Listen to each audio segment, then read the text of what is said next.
Welcome, everyone, to Broadcaster Hour. I'm Roger Hoover with you from Birmingham, Alabama. We've got Kyle Crooks from Gainesville, Florida, and we're also pleased to be joined by someone else in the state of Alabama, one of our friends, the voice of the Auburn Tigers, Andy Burcham, who's this week's guest as we return to Broadcaster Hour. And Andy, it's great to see you. How's everything going? I'm doing well, guys. It's good to see you as well. I'm glad to be on with you today. I'm honored to be with the amount of guests that you guys have been able to have on this podcast. So I told Brad Law the other day, who's our producer and works baseball and football and basketball with us. I said, they must be scraping the bottom of the barrel if they came to me for this. So I'm glad to be with you guys today. So, Andy, how did it go? How did this year go for you? It was much different for everybody, right? COVID restrictions. I know football was able to travel for most of this year. Basketball was a little bit different on the road. The SEC, you weren't able to travel. So, this type of season for you, doing it remotely, trying to figure out different ways to do broadcasts. And for me, getting that sound back to the broadcast was always a nightmare. But just in general, how did this year go for you? Well, bottom line, I was thrilled that we had a season to call for football and basketball and baseball. And it was very different for all three. We didn't know if we would get to travel for football, and some crews in the SEC chose not to travel this year. We did travel. We traveled to every game other than our bowl game down in Orlando. And, it was very different. We did not travel with the team. And typically part of our crew does travel on the flights for away games, but that was not the case this year. We had COVID protocols. We couldn't be around the team, even at the team hotel. Brad and I were both tested through the football season once a week, and that turned out to be, just fine. So football season was different in the fact that we didn't have the big crowds. We didn't have 85 to 110,000 in the stands for the games. And, we went into it. We went in a different entrance at Jordan-Hare Stadium than we typically do. Typically, like so many, we have a tailgate show on location for the home games. Everything was done from the booth this year. So that was different. When it came to basketball season, that was probably the biggest adjustment, because as you know, no one traveled during basketball season. So every away game that Auburn played, myself and Sonny Smith and Brad Law set up a broadcast location just behind our booth at Jordan-Hare Stadium. So we were broadcasting, like many guys and gals, we were broadcasting basketball from the football stadium. And that takes some getting used to, calling everything off of a monitor. And as you mentioned, Kyle, working to get the Nat sound in. And I think for the most part, it worked out pretty well for us. War Eagle Productions on campus really assisted in getting the natural sound, and it worked well. Typically, we're on the sideline for home games right in front of the jungle, the student section at Auburn. That is a rowdy crowd, and they were not there. We were up on the concourse level in a corner calling the home games this year.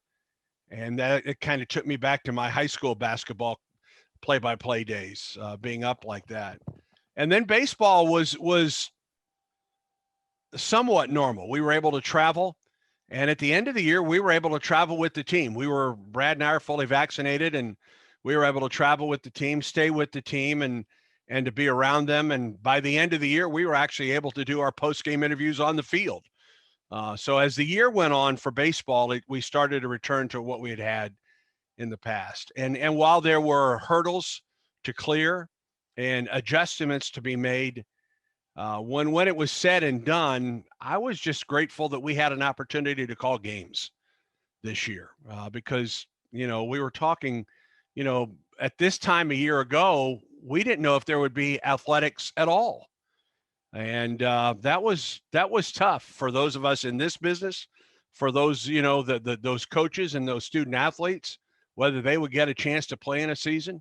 I can't imagine what it was like for them. I know what it was like, the uncertainty for me, not knowing if we were going to have a season to call or not. So I was grateful to be able to call it in whatever form we were able to do this past year. And I'm interested in your role as the voice, and you do a lot. It's more of like a director of broadcast operations, right? So this is somewhat of the slow point for you. You're one of the rare guys that does football, basketball, and baseball.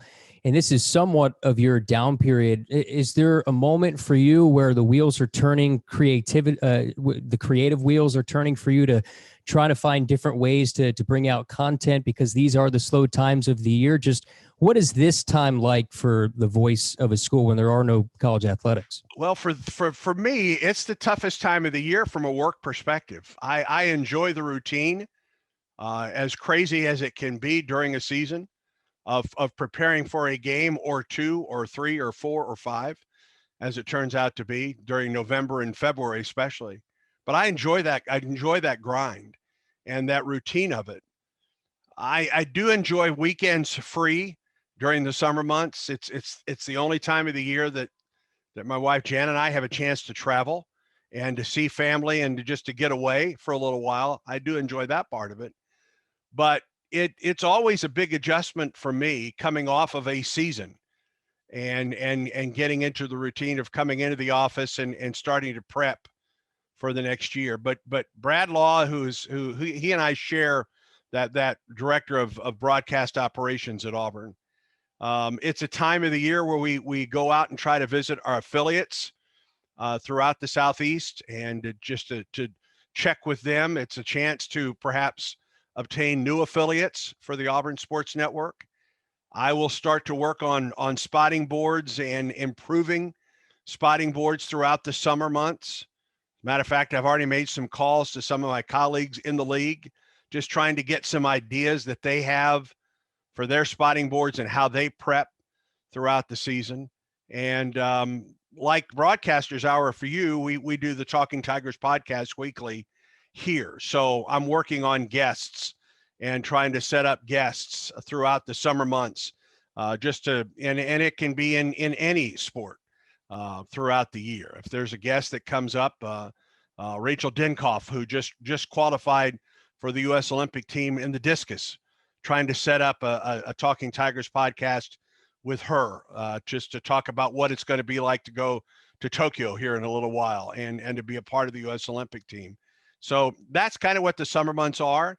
And we do talk about content quite a bit. How do we want to handle our pregame show for football? What are the possible guests? Do we want to make some changes in how the different features that we do? And the summer months, Kyle, does allow us to be able to take some time and to step back a little bit and look at how we handle our broadcasts throughout the year. Well, it is a cliche, but I find that it's a really true cliche. No broadcaster really knows where this journey is going to take them. You know, Kyle probably didn't expect he'd be living in Gainesville, Florida when he was born in New Jersey. Me being from Tennessee, didn't expect to be at Alabama. Did you ever have an inkling that maybe one day you would be headed down south from your homeland of Illinois? No, I didn't. As a matter of fact, I came to Auburn in September of 1988 with my first wife, and she was coming here to get her PhD in counseling psychology. And the plan was we would be here for 2 years and then we would move back to the Midwest. Well, 30 some years later, here I am in Auburn, and this is my home now. I had spent exactly 1 day in the state of Alabama before I moved to the state of Alabama. So I had spent very little time in the South. Really never thought I would be coming south. I thought my career would be in the Midwest, where I was from. But yes, you really don't know where that journey is going to take you. I'm grateful. I'm blessed that I'm here. And I've lived in the South. I've lived in Auburn longer than I've lived anywhere in my life. So this is my home now. Well, to get going on that journey, you had to have a spark. You had to have some early influences as you're growing up. Who were the broadcasters that influenced you and made you want to get into this business? You know, it's interesting because I've listened to a lot of the broadcaster hours that you guys have done, and talked with a lot of broadcasters that I've interacted with in my career. And many, if not most, have been, especially in the South, have been influenced by an Eli Gold or a Jim Fife or a Larry Munson, whomever, those iconic voices in the Southeast. For me, though, it was the pro game. I grew up 50 miles from St. Louis in a small farming community of Nashville, Illinois. And if you weren't a Cardinal fan, you weren't in our family. And so growing up 50 miles from St. Louis and listening to KMOX radio, I listened growing up to Jack Buck and Harry Carey, two Hall of Famers there, calling the Cardinal games. I listened to Dan Kelly, who was the longtime voice of the St. Louis Blues. He was the voice from the beginning of the St. Louis Blues and is also another Hall of Famer. So those were the three voices really for me that I grew up listening to. Odd that I didn't grow up listening to music at all. I listened to KMOX radio, talk radio, 50,000 watt clear channels that you can hear here at night. So that was my influence. And I've told this story many times. In 1967, and yes, I'm old enough, in 67, I remember the Cardinals winning the World Series. And after those days, they would put out an album, an LP, vinyl of highlights of that season. And my father ordered one of those and brought it home one day. And on the hi-fi in our house, I listened to that 67 highlight album with Harry Carey and Jack Buck over and over. I was 6 years old at the time. And I'm truthful when I tell you this. At that point, I knew this is what I wanted to do for a living. It's all I've ever wanted to do. It's all I've ever trained to do. I wasn't very smart. I didn't even have a minor in college. It was radio, TV, and film, and it was going to be radio for me. And I've been blessed that this is the career that I've been able to do for my entire life. And it will be until the day I'm done. What was it about Jack Buck and Harry Carey? Because they were different announcers. Harry was kind of out there. Jack was more straightforward. Just what was it about those two and listening to them and what you learned from them, and what do you still take from them to your job that you're doing right now? Well, first of all, they were the Cardinal announcers. So they were our guys, and they were very different in their style. And the Harry Carey that I grew up listening to in the 60s was very different than the Harry Carey that ended up finishing his career and his life with the Cubs. He was an outstanding play-by-play man with great rhythm and great excitement. As I've learned and read and watched documentaries about Harry, he wasn't always real popular with his coworkers or even the players that he covered.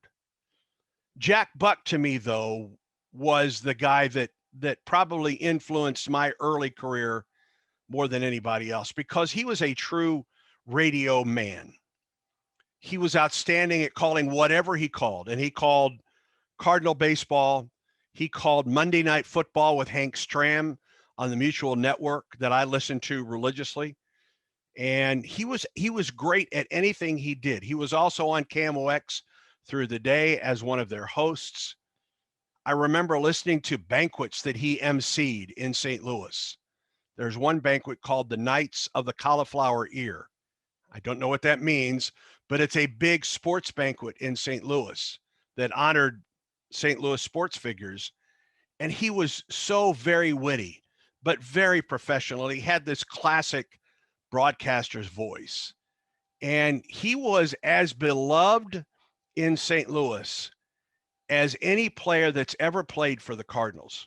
And that includes Stan Musial and Bob Gibson and Lou Brock and all of the great Cardinals. That's how important Jack Buck is and was for the city of St. Louis, not just the Cardinals, but for the city of St. Louis. And I was always so impressed just with the impact that he made in that town. And I wouldn't say that I patterned myself after Jack Buck, because we all have different styles, but he is certainly probably the biggest early influence in my career, without a doubt.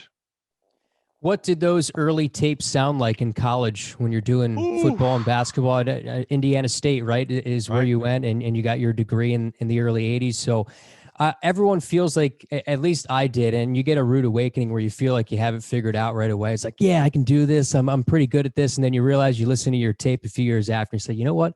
I wasn't very good at this. So for you, what were those early tapes like, and just trying to learn how to do this? My first play-by-play gig was in college. I went to junior college for 2 years near Nashville. And in Southern Illinois, every high school basically has its own radio station.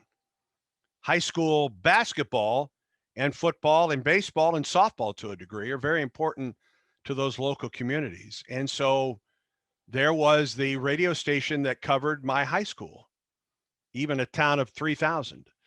And the man that was the play-by-play voice for Nashville high school football, basketball, baseball, softball is a man by the name of Brad Meyer. And Brad called the games even when I was playing at Nashville. And he knew that I wanted to get into this business. And so my first year of community college, he allowed me to be the third man in the booth for football. And I was terrible trying to do color. I had no idea what I was doing. I knew I wanted to do it, but I didn't do it very well. And the second year that I was doing that, they had this little high school basketball package called the Quad County Game of the Week. And they took these tiny basketball schools, and you would do like a game of the week going to these 4 counties. And the guy that had sold that package left the radio station. He had sold it and was going to do the play-by-play. So they didn't have anyone to do the play-by-play. And I think it was on Tuesdays and Thursday nights. Tiny gyms, tiny high school basketball gyms. And we were driving back from a high school Nashville football game on a Friday night. And he said, hey, listen, we've got this opening to do play-by-play. Would you be interested in doing it? Well, I'd never done play-by-play professionally. I've done it, in the backyard playing wiffle ball, like many broadcasters have done. But I said, sure, I can do it. And I remember the next day going to our high school basketball practice, and I sat at the very top of the gym by myself. And while they were scrimmaging, I decided this is how I was going to learn to do it. So I just started to figure out how to call those games. And so that little high school basketball package, the Quad County Game of the Week, was it was the first play-by-play I ever did professionally. So I had some experience going to Indiana State for my junior and senior year. And the first day that I was in Terre Haute on campus, I immediately went to the campus radio station and brought them my resume, as it were. It probably was handwritten. I'm not sure it was even typed up at that time. And there was a meeting the next day, I remember. And I walked into that meeting, and I was the only newcomer in the group. But they looked at me and they said, all right, our guy with experience is here. And all it was those high school basketball games as the second color commentator, and those high school basketball games I was able to do. It gave me the experience needed. And Indiana State gave me an opportunity to call.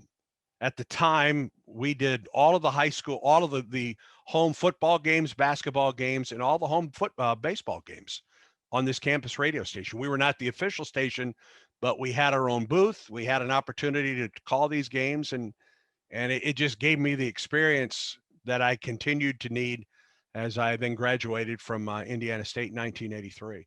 Those tapes don't sound very good. The one thing that I took from Kerry was his excitement on a big play. And I probably took it to a whole new level at times. Where you just absolutely lose it on a call. I know, Roger, that never happens to you, but boy, it did to me early on. And I learned to bring it down a little bit, but that's what those, and there is a tape somewhere that I hope never resurfaces. When I was growing up, for one Christmas, my maternal grandmother gave me my first tape recorder, cassette tape recorder. And this is back in the day when the tape recorder came with its own microphone that you plugged in it. It had an on-off switch on the microphone. And so that was a great Christmas gift. I was probably 11 or 12 years old. And we would, after Christmas Day, we would ride back with our grandparents to their home in Indiana over the Christmas break. And there is a tape of me with that tape recorder and my brother, who's a year younger than I am, and my grandparents are in the front seat. And we're broadcasting an imaginary hockey game.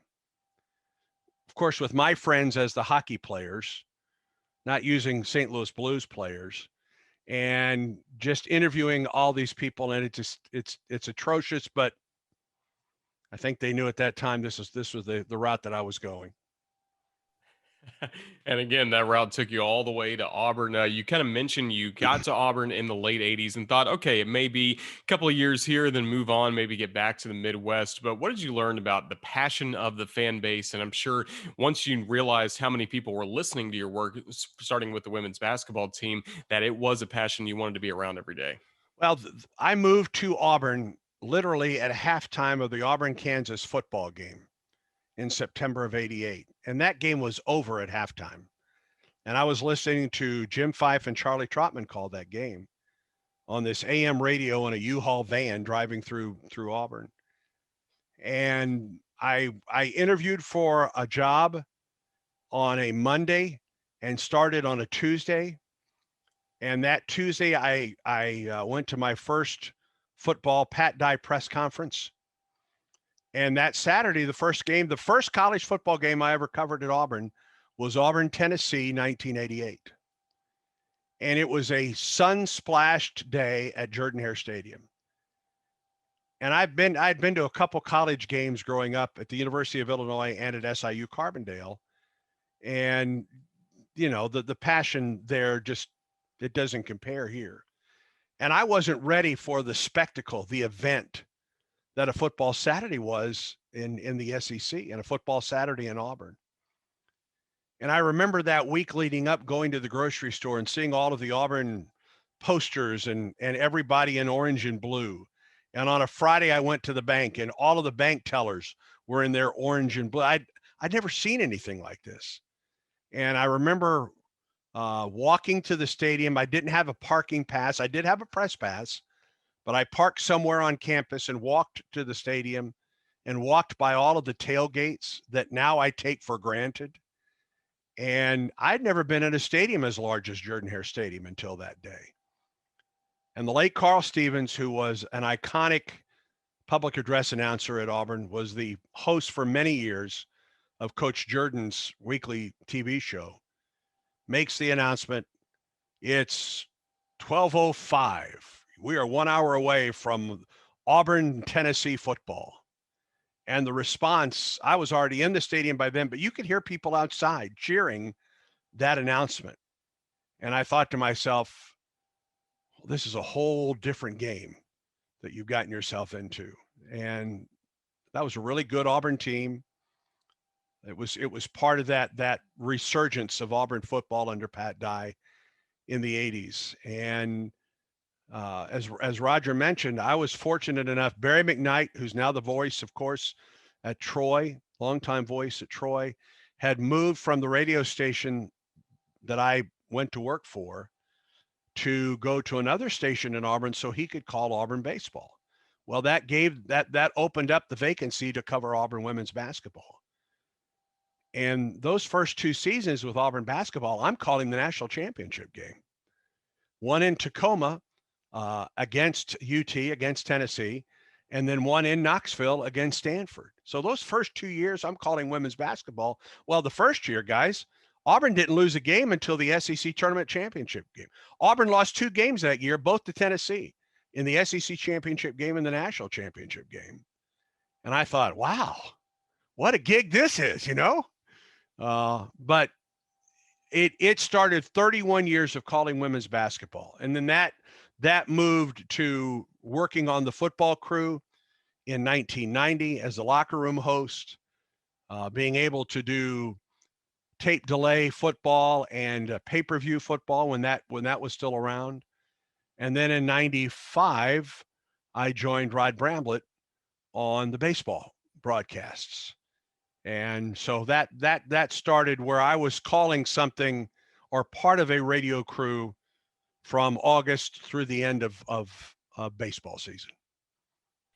And of course, we'll touch on your partnership and friendship with Rod coming up. But what can you tell us about Jim Fife, specifically for folks that have not listened to some of his tapes? And I recommend they do. You can find a lot of Jim Absolutely. Fife calls on YouTube. But what can you tell us about getting to know him and how he taught you? Well, he had the classic radio voice. He had the voice that I don't have, that deep voice. He was really of that generation of Larry Munson and Jack Crystal and Jim Hawthorne, all of those guys that were. It was just a different generation of gentlemen calling the games. Jim was fortunate that he was part of Auburn when Auburn made that resurgence in football. He called Bo Jackson, and he got to call Randy Campbell and all of those iconic players, Kevin Green, who went on to the NFL or the Pro Football Hall of Fame. And then on the basketball side, he gets to call Charles Barkley and Chuck Person. So he was fortunate in one regard that the games, those teams that he was calling, were outstanding teams. But he was a great broadcaster. He was a radio man, TV guy, had done some TV as well. I remember one time sitting down with Jim, we were going to Mississippi State, and we were riding together in a van going to state. It was my first time to go to Mississippi State for a football game, and I did not know Jack Crystal at the time. And he said, if you ever get a chance to listen to Jack Crystal, listen to how he sets up the atmosphere of a game. And I thought to myself, all right, that's great advice. It's something that Eli and I have talked about. I think Eli does a wonderful job of setting up the atmosphere of a game. And I've asked him questions, just how he goes, what's his thought process? And he told me, you mention everything that you see. That's what Eli told me. But then I listened to how Jim set up a broadcast. And Jim didn't have to take a seat to anybody. He was terrific at just the atmosphere of those games. And he was great in the big moment in calling those games. So those were some things that I took away from Jim and how he called the game and how he handled that job. But you're right. I mean, he has some iconic calls at Auburn. The Reggie Slack to Shane Wasden pass in the closing seconds against Florida. Bo over the top is a classic call there at Legion Field. His Tillman, the reverse or the pass to Tillman. Those are iconic calls in Auburn history, and every school has that announcer and those iconic calls. I hope I get a chance at one of those iconic calls one day. And Roger had mentioned Rod and the legacy that he leaves behind, and of course the tragic incident that happens a couple of years ago. First, Andy, I'll ask you this: just being a really good friend of Rod's, just and Paula, his wife, how tough was that time for you, and trying to get through that, trying to get back on the air, and trying to do justice to the legacy that is Rod Bramblet, which was an incredible legacy in the SEC. Well, it is. And Rod had the opportunity to some of those iconic calls as well. And the first one was some that maybe some haven't heard, was 1997 in the NCAA baseball tournament in Tallahassee. And David Ross, who's now the manager of the Chicago Cubs, who is from Tallahassee, Florida, played his high school baseball literally just hundreds of feet from Dick Howser Stadium. Hits a home run on a Saturday against Florida State to win a game, a walk-off home run, and it helped propel Auburn to the World Series. And his call that day is still played just about before every baseball game at Auburn in some form. And then, of course, you move forward to 2004 and the Cadillac Williams run against Alabama on the first play from scrimmage. Go crazy, Cadillac, go crazy. He gets to call the 2010 national championship season with Cam Newton. And then the two calls that probably define his career, the prayer at Jordan-Hare against Georgia, and then the kick six against Alabama. And those were just a couple of the calls. But Rod and I Rod and I met while he was working at WAUD radio in Auburn and calling Auburn baseball, and I was working at the time at WKKR. And we both covered news in Auburn. And so we would meet at a city council meeting, tape the city council meeting, take notes. And then he and I almost every time would walk back to our cars and talk about the story that we were going to write for the next day's news. Oh, what piece of audio are you going to use? Oh, that's a good idea. I wasn't going to use that. That's a better idea than I had. That's how we met. And then we got to start doing baseball games together in 95, and Rod and I did 25 years together.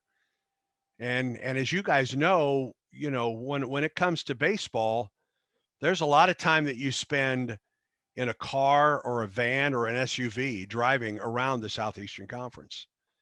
And most of the time they're going to be your roommate on the road as well. So you're either going to become a really good friend of that individual, or you're going to dread the time that you have together. And with Rod and I, we became very, very good friends. And I've always, I tell folks, and I tell folks that are trying to get into the business, is you remember the games, sure.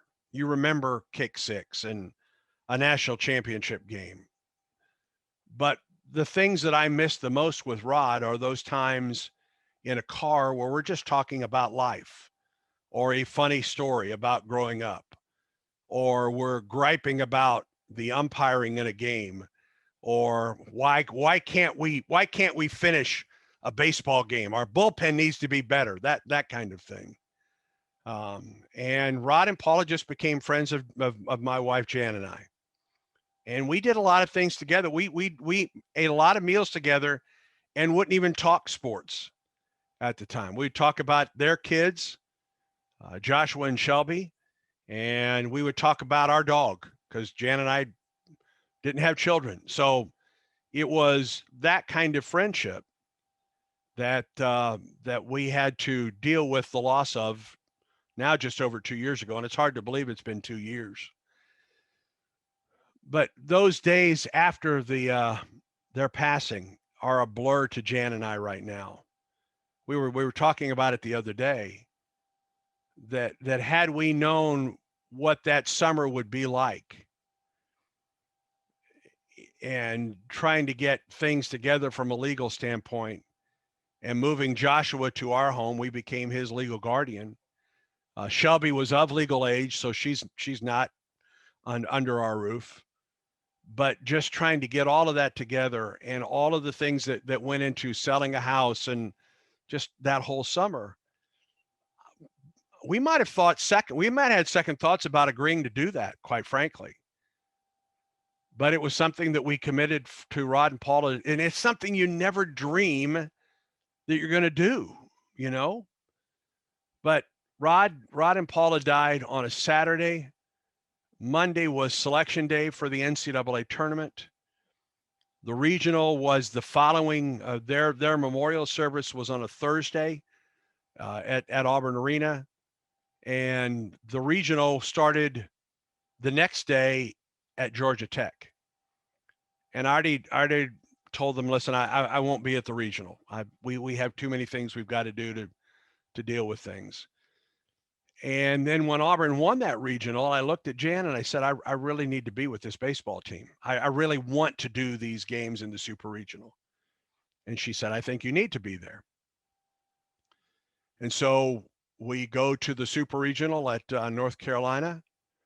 Auburn comes from behind and wins game 1, loses game 2, and then on a Monday afternoon scores 13 runs in the first inning of the super regional championship game, and Auburn wins that super regional. Auburn's baseball team was wearing the camo hats with the RB sticker on the side. And Auburn wins that super regional. We're driving back from Chapel Hill on a Monday. We leave on Wednesday for the College World Series, and we're there for almost 8 days before that season comes to a close. And then when it does, then we're in full mode of all the legal things that happen. So it's hard to believe that it's been 2 years since Rod passed away, and Paula, in that tragic accident. So we taught the first year anniversary of it was tough, but for some reason this past year, this just a couple weeks ago was tougher to deal with than that first year was. And I don't have an answer as to why that's the case. And you had said coming to Auburn, 30 years ago that this was your dream job. You wanted to be the voice of the Tigers. And when this job had come up and Rod had gotten it, I'm sure you were disappointed. But for you, just how tough and delicate of a scenario is it, because you're taking over for your best friend and it's the worst possible situation to take over, but this is your dream job. So how do you honor the past, honor Rod, and understand that this for you is a dream come true? It's a little bit odd, isn't it, to be in this situation? But, Rod was in the same situation when Jim passed away, because he had worked with Jim and he was taking over for a legend. And it was his dream job, but it wasn't the way that he wanted to get that dream job. And I was in the same boat in August of 2019.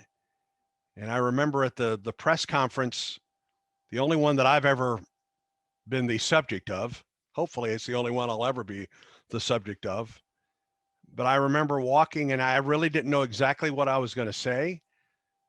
But that's exactly what I said. I said, this is the job that I've dreamed of having, but I have it in the worst possible situation right now. And Rod and Paula's daughter, Shelby, was there sitting with my wife. And I just looked at Shelby and I thought to myself, I can't imagine how tough this must be, because there was, I don't know if the right word is joy, but I was excited about having this job, and also knowing that the only reason that I had this job was because of a tragedy that had happened earlier that year. So it's something I deal with every time I put those headsets on, but here's the one thing I say about that. I owe it to Auburn. I owe it to the Auburn fans to do the very best job that I can and to be joyful in doing that job, even though I've taken over as a result of the accident that happened on May 25th of 2019. All those years announcing basketball, certainly comfortable with that. And with baseball, what was the adjustment like calling football for the first time like this on radio? What are the lessons you've kind of learned from your first 2 years as the radio football voice of Auburn? Well, I'll tell you, the first game I did was Auburn, Oregon, down in Arlington, Texas. And the story about that, I was on the team flight flying out of Montgomery. The schedule was we were going to fly to, I don't know what, DFW something, and immediately go to an alumni event, and then finally to the team hotel. Well, there was weather in between Montgomery and Dallas, and it delayed our flight for over 2 hours, maybe even more. So the alumni event we were unable to go to, and we don't get to the team hotel until it's dark. I know that.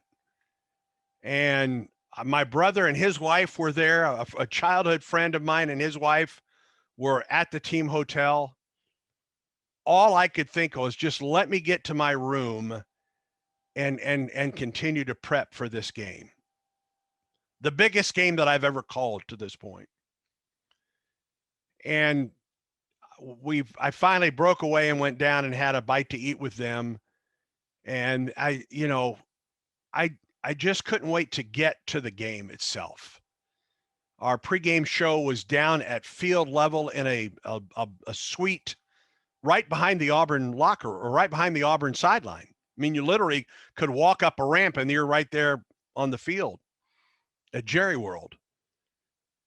And Stan White and I break away early because we're going up, because we start the third hour of our pregame show, and almost got lost. We couldn't find our way to the elevator to get back up. And guys, I don't know if you've ever I've had a dream my entire professional career and I still have this dream from time to time, that I cannot get to the game for whatever reason. Car is broken down. I don't know, whatever. I cannot get to that game. I still have this dream to this day. And I looked at Stan. I said, Stan, this nightmare is about to come true. And he kept his wits about him. And finally, we found someone that could direct us to the booth. But I'll be honest, for the first quarter and a half of that game, I felt like I was just trying to keep up. I couldn't find a pace. I couldn't find a rhythm. And I'm thinking to myself, my Lord, I'm finally getting this opportunity. I'm about to blow it in the very first game that I've called. And just before halftime, I finally felt I had a rhythm to the game. And then, of course, the game ends on the, Bo Nix to Seth Williams for a touchdown with 9 seconds to go in the game. And I just remember being relieved after that game. And Rod said the same thing about his first game. He said there at one point he didn't know if he could actually get words coming out of his mouth. That's how nervous he was for that very first game. And I've called thousands of Auburn athletic events in my career, but that was by far the toughest that I've ever called. You know what? I'm not sure I'll ever stop learning, Roger, especially calling football. It's such a different animal to call for me. I've called basketball for my entire career, and I've called baseball for a long, long time as well. And it's the sport that I grew up listening to. So those are very familiar to me. And although I've played football and watched it and covered it and been a part of Auburn football, it's still the biggest challenge that I have each and every Saturday is to call it properly, leave enough time for Stan to give his color commentary, and Stan White's among the very best that there are in the business. And so I learn every Saturday going to the stadium of how to call Auburn football. And I hope that I get better every Saturday of calling Auburn football. Doesn't mean that I don't need to improve calling football or calling basketball and baseball, but football is still the big challenge for me. Yeah, and really along those lines, just for you, what are the fundamentals to radio play-by-play for those three sports? We'll start with football, go to basketball, and then baseball. For football, it's setting up the play, the formation. Where are the receivers? How are the backs lined up? Is the quarterback in the shotgun? Who are the tailbacks that are in? Can you get all of the receivers set up? Down and distance I know it sounds fundamental, but for radio, you don't have the bug up in the corner that you can look at and see, all right, it's 3rd and 5 and Auburn leads 14-0 and there's 12 minutes to go in the third quarter. All of those things, the radio man or woman has to bring forth at that point. You are, as Vin Scully so eloquently put, you are the one painting the picture. So that's the one thing that's to me, that's the most basic part of it. How do you call the play? Do you call it accurately? Do you get the tackle? Then do you leave Stan enough time to give his color commentary? How does he analyze the play? And then it all starts all over. To me, that's the skeleton so much of a football game. Doing the game's basketball with Sonny Smith is a different animal all the way around. We have more of a flow together. And Sonny, a lot of times with Sonny, you play the straight man to Sonny. You know what I mean? He's the personality of the broadcast. And there are times where you can interject your own personality, but Sonny's the comedian. He's also the basketball expert in our broadcast too. And they're fun to do with Sonny. And it's just a completely different broadcast doing it with Sonny. For Rod and I, baseball, we had worked so many games together that we knew, not that we didn't step on each other, we stepped on each other in the 25th season, but you also knew his style. You knew what he was looking for in those 1st to 3rd innings and 7th to 9th innings when you were doing the color. and you knew what he was wanting you to you. For us, I don't know how you guys work it, Roger. I think you do some innings of play-by-play and some innings of color, right? Mm-hmm. Yes. Yeah. All right. And that's what we've done here. So you go from analyst to play-by-play back to analyst. For 25 years, that's what I did with Rod. And it was just fun to call games with your friend, you know? And we got to call some really good Auburn teams as well. I mean, teams that went to Omaha and teams that won SEC tournament championships. And there were also some incredibly heartbreaking moments at Sewell Thomas Stadium and in Columbia, South Carolina, and Baton Rouge. So and at Plainsman Park as well. But basketball is different because you've got a legend in Sonny Smith, and baseball is different just because of the pace of the play. I believe it's slower.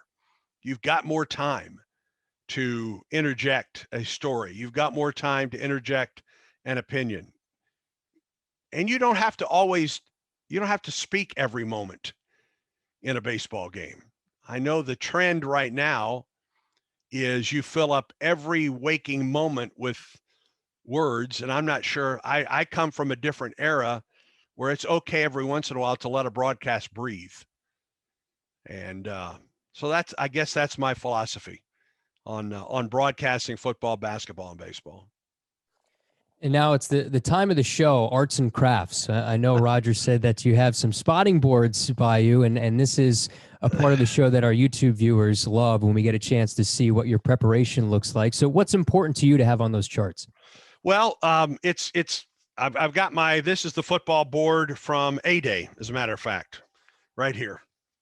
So this is my board from A-Day. I use Microsoft Visio. Is that you have a good visual on that?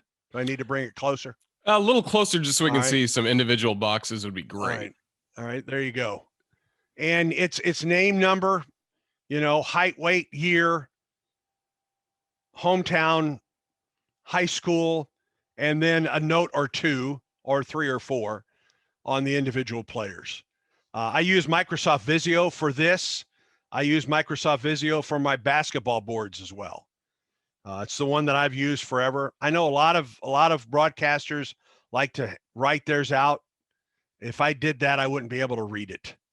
And I find it easier to do it on the computer. And what I typically do in a in a football season is the Thursday before the game. How do I do this? 8 days before the game. All right. So you're 2 games out. I will try to get all the names and numbers and all of the basic information on the board. So I've got a head start. So then the Monday prior to the game is when I start on the notes, this section here, or filling in this. This is one thing that I started doing this past year, which is score by quarters, third down conversions, and average time of possession. Stan White, I share my board with Stan, and Stan said he'd like to have that part of on his spotting board this year. So that I will start to do that on a Monday. Typically, we get game notes by Monday, for that game, and a lot of our stats will come from that. I will read articles throughout the week, not only from the Auburn side, but from the opponent side as well. Try to listen to press conferences. Thankfully, many of this is now just available online now, And I was talking with Mike Kelly, the longtime voice of Missouri, and there was one thing that he brought up that I'm going to start doing this year as well. And he does a laminated sheet each week of notes that he has from articles, notes from the game notes that he has separately, just on a laminated sheet that he has on the side that he can refer to throughout the game. So you're not putting as much here, but you've got it in another form here. I will also put all of the notes in a 3-ring binder. Hold on, let me find that for you. This is my 3-ring binder that I use throughout the year. Always has the football, basketball, and game notes in here. Our live reads that we use throughout the year will be in here, that type of thing. So those are the things that I use basically on game day. I'll use those as well for our pregame show. Just good reference for the Tiger Tailgate show that we do. Hopefully this year we're back on location on the east side of Jordan-Hare Stadium. But I've used a spotting board for a long, long time. I learned to do it from Jim when I started doing pay-per-view games for Auburn back in 91, I guess was my first pay-per-view game. And then that went from there to the old CSS days where we would tape delay almost every game. And there I got to work with Cole Kublik and Stan White doing ball games for Auburn. And it helped me get into that rhythm of what a game week is like. I remember back in 2004, I started to work for a radio station in Auburn. I did a morning show, and then I did a remote every Monday at a car dealership in Opelika. And it was a 3-hour remote, and I would do drop-ins. But during that time of the remote, I would start to work on my spotting boards. So while the remote was going on, I think we were carrying Paul Feinbaum at the time, so we did breaks during the Feinbaum show. I would be working on names and numbers and that type of thing. So I like the rhythm. I like a routine. I like having a routine when it comes to football season for sure. And I'm interested for broadcasters in your spot. You don't just do the games, but you also do coaches shows during the week. And I'm interested how much, because some broadcasters they have their football preparation done. Like Eli has his boards done by the time he talks to Saban on a Thursday or what have you. For you, what does that? Do you have a list of questions ready to go, segments ready to go for a coach's show? How does that differ from maybe the game day preparation? Like Eli, I like to have a lot of my prep done. And if my boards are done, I will use that during the Tiger Talk show on a Thursday night, whether it's on location at Baumhauer's Victory Grill in Auburn or whether we're in the studio doing it. So like Eli, I like to have that prep done, and it's something that I can refer to. I am not one that typically writes out questions for an interview unless it is an individual that I don't know very well, or it's a topic that is brand new to me, and I might jot some notes, but it won't necessarily be the questions or the segments during the show. I like to be able to adjust. Listen, we all know what we want to basically talk about. You want to talk about the last game a little bit. You want to talk about any injuries that have occurred, although that's not something that coaches talk about a whole lot now. And you want to talk about the next game and the next opponent. So that never changes, but how you ask the questions may change. And I co-host Tiger Talk with Brad Law. So Brad and I are doing that show together and typically just alternating questions back and forth throughout the show. So it's not nearly as much on me as it was when Rod was doing that show by himself in his years handling Tiger Talk. But I'm not typically one that sketches out all of my questions going in. And then for you as well, as the voice of the Auburn Tigers, how do you use kind of your availability and you're able to go to practice, you're able to go beyond what the media can traditionally see, like we talked about before, you're traveling on the trips with the teams. Just how do you use all of that time to help get you more familiar with these teams you're covering and help tell their stories better? Well, that was very different last year because I wasn't able to go to the practices. So the access to the teams was dramatically cut back a year ago. I enjoy being able to go and watch and just to get an idea. I enjoy being able to shake a hand of a coach. And with a brand new staff on campus now, I think it's even more important this year to be able just to, put a name to a face and for them to know who I am. And if you have a chance just to say hello to a player or two and to watch and to learn about the team a little bit. Traveling with the team is a great benefit in our job. Just being able to be around these men and women away from the football field or the basketball court or the baseball diamond, just to learn just about those individuals personally a little bit. I try, though, to not cross that line where, you invade their privacy, so to speak. But it's nice to be able to have a meal with the coach from time to time on the road, pick their brain just to laugh with them a little bit, get to know them a little bit better.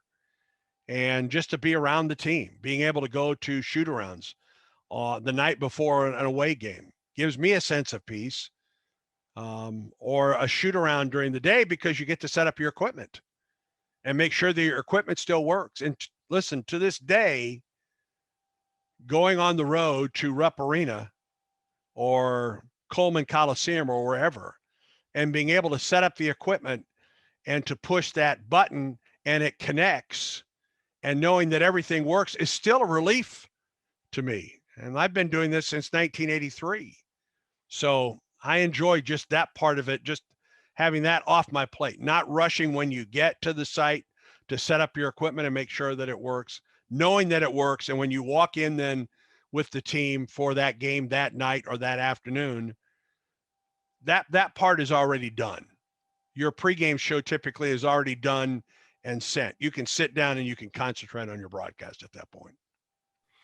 Yeah, it's a big feeling to know you can connect, especially at Kyle's place in Florida with all the firewalls that the Gators love to give us. Right, We've Andy? officially gotten rid of all the firewalls, Andy. Oh, So that's you come wonderful back, news. You press that button and boom, you're ready to go. It took a while, but we got there. So no more firewalls. Well, that's Go to the best news Gainesville. I've had today. There you go. That's pretty good. Andy, this show is really designed for young broadcasters, college announcers, and people that are taking their first steps in the business. Still to this day, what are your biggest pet peeves when you listen to other broadcasts? What should people really avoid? You know, it's just my style. The thing that I see, and I see it more on TV now than anything else, Roger, is the trend of talking during a broadcast and almost ignoring what action is going on the playing surface. I don't understand that. I don't understand how you're not talking about the game itself. That's maybe my biggest, no, it isn't. That is my biggest pet peeve now. You don't see it very often in the radio game, because if you're not calling the game itself, you're not doing your job. So that's it. That's the biggest pet peeve I have is, and I understand that you want to paint a picture and you want to promote other broadcasts and games and talk about the league in general. But when you're doing that and ignoring what's going on the court for 4 plays, that's not what I was taught. And I know it's a different generation now, and maybe it's what the producer wants the broadcasters to do. I don't know, but that's my biggest pet peeve right now. And in watching reaction from fans, I think many fans that would agree with that one as well. And let me ask you this, Andy. So for me, at times I could be a little bit, I don't know, overwhelmed with my schedule. And I look at a guy like Joe Buck, and he calls the entire World Series, and he throws in 3 NFL games in there. For me, you know, I could be a little obsessive when it comes to preparation. So for you, who does all 3 sports, and you have 2 different crossover seasons, how do you manage your time to the point where you have it down pat? You're not overwhelming yourself with preparation, and you make sure that maybe you're not overdoing it, but you know that you're ready to go? Well, November is one month where you have a great deal of crossover, and then February is another when you're doing all 3 sports. November, of course, is football, basketball. February, it's basketball, and for me, baseball. And you just have to, you have to go in knowing, all right, I've got this prep that I've got to do. I've got football prep Monday through Tuesday. And maybe I start on it even earlier. The Thursday prior, getting those names and numbers on the board helps a great deal. And then you've got to have time to prep for that basketball game on a Friday night before a football game. And you may not get to spend as much time at practice as you would like for both, because you're carrying both at that point. And you know, I have a checklist of things that I'm doing. Am I able to put a check mark into prep for Auburn, Florida football? then what is next? All right, I've got prep for this basketball game now as well. I don't know what the secret is to being over prepped and to find the time for it. There are times, and this is Rod's office that I'm in right now, by the way.